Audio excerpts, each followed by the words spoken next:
পুরসভার সামনে আচমকা রবীন্দ্রনাথের মূর্তি সরিয়ে মূর্তির বেদি ভাঙাকে কেন্দ্র করে বিতর্ক শুরু হয়েছে শহর জুড়ে। মাত্র ৩ বছর আগে তৈরি ওই বেদি ভেঙে ফেলার কাজ শুরু করেছে পুরুলিয়া পুরসভা। তৎকালীন পুর প্রশাসকদের অভিযোগ, পরিকল্পনাহীনভাবে রবীন্দ্রনাথের মূর্তি সরিয়ে বেদি ভাঙা হয়েছে। উনি কী বার্তা দিতে চলেছেন এটা তো আমরা বুঝতে পারছি না। তবে আমরা এইখানে দাঁড়িয়ে এই মুহূর্তে এর তীব্র নিন্দা করছি, তীব্র প্রতিবাদ করছি এবং এই সিদ্ধান্তের বিরুদ্ধে আমরা ধিক্কার জানাই। একটা বিশ্বকবিকে সম্মান দেওয়ার জন্য এই মূর্তি প্রতিষ্ঠা হয়েছিল, কিন্তু এই তুগলুকি পৌর প্রশাসন যেভাবে এই মূর্তি ভেঙেছে তার আমরা তীব্র ধিক্কার জানাচ্ছি, তীব্র নিন্দা করছি। বড় হাট ভেঙে পড়ে আছে, বাস স্ট্যান্ড ভেঙে পড়ে আছে, বাস স্ট্যান্ডের দোকানগুলো করে দিয়েছে, যেমন একটা ল্যাট্রিন বাথরুমের মতন দোকান, ওই টুকু দোকান, একটা লটারি কাউন্টার করে দেখুন সেরকম লটারি কাউন্টারের মতন দোকান করেছে। ঠিক আছে, যদি ওই দোকানদারদের কাছে মতামত নিয়ে করেছে তাতে আমাদের কোনো আপত্তি নেই, আমাদের সব কিছু বলাও নেই। মিনি বাস স্ট্যান্ডটা দেখুন, যেখানে সেখানে দোকান হচ্ছে, দোকান বিক্রি হচ্ছে। এগুলো তো পৌরসভা দেখা উচিত। আমরা দলেরই লোক, কিন্তু আমাদের সাথে তো কোনো আলোচনা নেই। আমি মিউনিসিপ্যালিটি আইন রসুল পুরুলিয়া শহরের টাউন প্রেসিডেন্ট, কিন্তু মিউনিসিপ্যালিটি আপনার কী বলে ম্যাক্সি স্ট্যান্ডের ভেতরে দোকান হচ্ছেই, আর প্রতিদিন বাসে ডিস্টার্ব হচ্ছে দোকানগুলোর জন্য। এটা দেখার লোক নেই, কোনো পরিকল্পনা নেই, যেখানে সেখানে যা হচ্ছে কোনো পরিকল্পনা নেই, যে যা পাচ্ছে করছে, কোনো কন্ট্রোলও নেই। দল বলেনি যেখানে সেখানে যা খুশি বলতে। যারা রবীন্দ্রনাথের মূর্তি সরানো এবং বেদি ভাঙা নিয়ে না জেনে মন্তব্য করেছেন তারা দলের শৃঙ্খলা ভেঙেছেন। কেউ প্রকৃত তৃণমূল কর্মী হলে তার দলের মধ্যেই বলা উচিত। পুরসভার সামনে রবীন্দ্রনাথের মূর্তি সরিয়ে বেদি ভেঙে ফেলার পুরসভার সিদ্ধান্তের বিরুদ্ধে মুখ খোলায় চেয়ারম্যানের রোষের মুখে পড়লেন তৃণমূল নেতারা। পুরুলিয়া পুরসভার প্রশাসক মণ্ডলী প্রাক্তন 2 সদস্য তথা শহর তৃণমূল কংগ্রেসের ওই 2 নেতার বিরুদ্ধে ক্ষোভ উগরে দিয়েছেন পুরুলিয়া পুরসভার চেয়ারম্যান। দলের শৃঙ্খলা ভঙ্গের মধ্যে পড়েছে। দল বলেনি যেখানে সেখানে যখন তখন স্টেটমেন্ট দিতে। ওনার উচিত ছিল দলের সভাপতিকে জানানো, বা সরাসরি পৌর প্রধানকেই সরাসরি ফোনে জানিয়ে নিতে পারতেন। তো অজবুকের মতন ভাট বকে দিলে তো হবে না।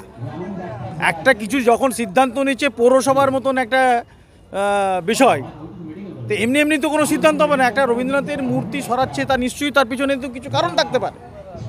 এত বড় একটা সিদ্ধান্ত, এত বড় একটা মনীষীকে নিয়ে ব্যাপার, এ তো ছেলে খেলা নয়। তার নিশ্চয়ই কারণ আছে। তার সসম্মানে রবীন্দ্রনাথের মূর্তিকে সরানো হয়েছে। বিগত দিনে আমরা এর আগেও করেছি।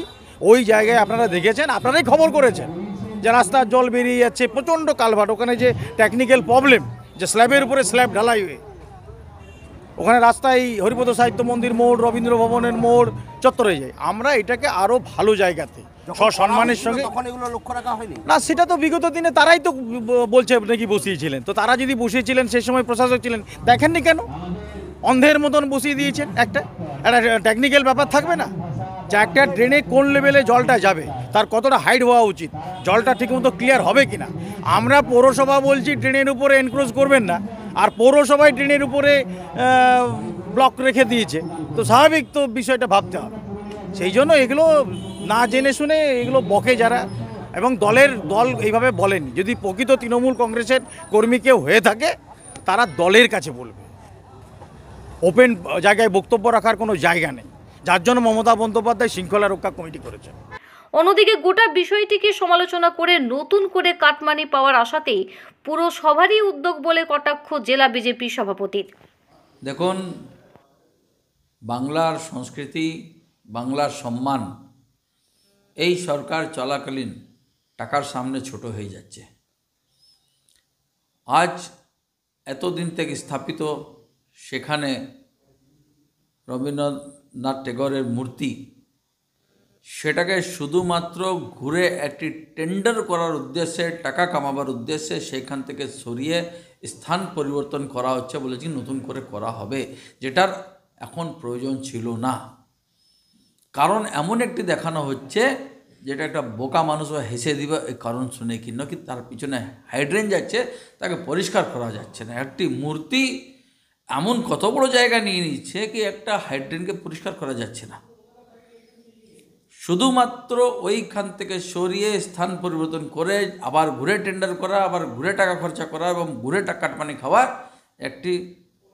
তাতে এত একটি সুন্দরভাবে স্থাপিত একটা মূর্তিকে স্থান পরিবর্তন করা, মানে এটা রবীন্দ্রনাথ ঠাকুরের অপমান থেকে আর বড় কিছু নেই।